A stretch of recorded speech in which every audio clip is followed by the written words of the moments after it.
xotin bir-birlarini qattiq yaxshi ko'rishardi. Ammo nimadir bo'ldiki, janjallashib qolishdi. Ajrashish niyati ham paydo bo'ldi. Lekin eri ayoliga bir taklif aytdi. Kel yaxshisi, tomorqamizga bir tup ko'chat ekamiz. Lekin ko'chatga bir marta ham suv quymaymiz. Agar ko'chat qurib qolsa, biz ayrilamiz.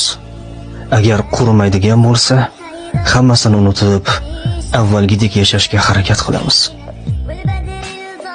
Ayoli rozi bo'ldi. Oradan 2 oy vaqt o'tibdiki, lekin ko'chat qurmagan.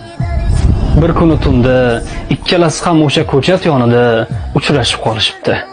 Ikkalasining ham qo'lida chelak to'la suv bor edi. Denize ay vurmuş bana ne, gün doğmuş çiçek açmış